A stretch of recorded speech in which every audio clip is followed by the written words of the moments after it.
साम्राज्य न्यूज, सामान्यांचा असामान्य आवाज. प्रादेशिक परिवहन कार्यालय सोलापूर यांनी सर्व नागरिकांना महत्त्वाचे आवाहन केले आहे. वाहन नोंदणी, ड्रायव्हिंग लायसन्स, ई-चलन अशा सेवांशी संबंधित बनावट वेबसाईट्स, फसवे मोबाईल ॲप्स तसेच SMS किंवा व्हॉट्सॲपद्वारे पाठवल्या जाणाऱ्या खोट्या लिंकद्वारे नागरिकांची दिशाभूल होत असल्याचे प्रकार उघडकीस आले आहेत. या माध्यमातून वाहन चालक व मालकांची आर्थिक फसवणूक, वैयक्तिक माहिती चोरी आणि ओळखीचा गैरवापर होत असल्याचे निदर्शनास आले आहे. तरी सोलापूर जिल्ह्यातील सर्व नागरिकांनी अशा कोणत्याही भूल थापांना बळी पडू नये. कोणताही संशयास्पद संदेश आल्यास त्यातील लिंकवर क्लिक न करता केवळ अधिकृत शासकीय वेबसाईटवर जाऊन खात्री करावी, असे आवाहन उपप्रादेशिक परिवहन अधिकारी विजय पाटील यांनी केले आहे.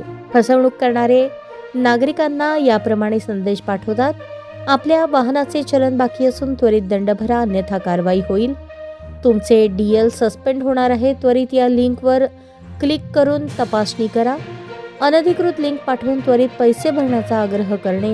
नागरिकांनी हे लक्षात ठेवावे की RTO कार्यालय किंवा परिवहन विभागाकडून व्हॉट्सॲपद्वारे कधीही पेमेंट लिंक पाठवली जात नाही.